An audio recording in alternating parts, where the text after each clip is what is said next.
Hello everyone, my name is Silver Willowing and today we're going to talk about Abominable, which is Dreamworks Animation's newest animated feature film.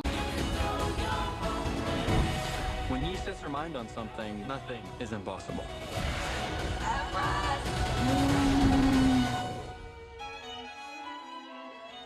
I'm sorry for the delay with this review, but I was having a hard time finding the original version of the movie since I live in a country that isn't English speaking. It was really hard to find a version that wasn't dubbed. But I finally found one and I watched the movie, and now I'm ready to give my review of it. There won't be any spoilers, I'm just going to go quickly over what I think the movie has to offer. The strength of this movie is its visuals. It has some of the most stunning scenes I have seen in a DreamWorks movie in a long time. It has really amazing imagery, and the scenes has a lot of magic to them. Regardless of magic being an actual element in the movie, the scenes feel magical. It has wonderful music, wonderful settings, and just wonderful visuals that really just create a wholesome experience and really drags you in and makes you feel like you're a part of this movie. It was truly stunning to see. There's some really empowering scenes that was amazing and so well constructed. I was just really at awe at how beautiful these visuals and the imagery was, and just the elements portraying personal strength and confidence and, you know, growing as a person. The characters are engaging. The characters, there's not anything inherently wrong with the characters, at least the main characters. I enjoyed them very much. I think the character design is beautiful, and again we're coming back to the visuals. I loved all of the characters' design, really. They worked for what that character was. I think it was really well constructed, but where the movie falls short, in my opinion, is the story. The story is not anything revolutionizing, and it doesn't have to be, but it just has to be told in a way that gives it a charm and edge that really drags you in, and I feel like Abominable was somewhat lacking that, sadly. It had a really cute story, an adorable story, entertaining story, but not anything groundbreaking, which is really sad, because it had a lot of potential to be that. But it's pretty much just, we've seen the story before of traveling, a story of traveling and helping someone out, and it's just played out a bit. And I really hope that they would have taken a different spin on it, a different turn on it, because every story has been told before, of course, but if it's told in a unique way, you win some points there.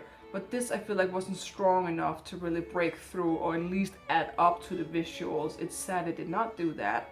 There was some pretty strong parallels I noticed to How to Train Your Dragon, which is DreamWorks, one of DreamWorks' most beloved franchises. Between the main character Yi and Everest, the snowman creature, the abominable creature, there was some really strong. There was even a time where she was riding him, and there was just the way they interacted. There was a lot of similarities in the bond that they shared and how they built up their friendship. It's like discovering two different, you know, creatures coming together and discovering they have a lot of things in common. You know, two of one whole. That sort of thing, because they had a lot of the similar stories going on, which I think was fine. I don't mind that. I love How to Train Your Dragon as a franchise, so I wouldn't really consider it like copying, but I did notice a lot of that, and that was to an extent cool, but also kind of like I would love to have seen something new and different that made Abominable unique, instead of making me think about another greater movie. So in that case, it's a bit of a shame. Overall, I think the movie was okay. It had some really strong points. It also had some weak points, sadly. And another problem that this movie is going to suffer under, or is suffering under, is the fact that we recently just got another Yeti movie, which was Smallfoot. So there's a chance that people will just think, oh, it's another Yeti movie, well, I just did watch this one, so I'm not gonna bother with this one, which is a shame, because they're so vastly different, like two different, completely different takes. They could be completely different creatures. They have nothing to do with each other. But sadly, that's how cinema works, and people just think, I just watched this, I don't want to, you know, bother with this one. But I do think it's worth checking out. I enjoyed it very much, regardless of the things I've mentioned. I still think it's definitely not one of DreamWorks' worst movies at all.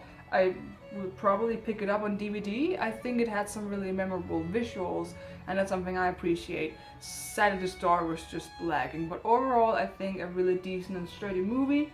And based on the visuals, I'll probably give it a 6 out of 10 if I had to rank it. So thank you so much for watching this quick review. I hope you enjoyed it. If you have watched Abominable, let me know what you think about down in the comment section. And if you haven't, are you considering watching it? I would love to hear anything you have to say. Thank you so much. Hopefully I'll see you again. So long.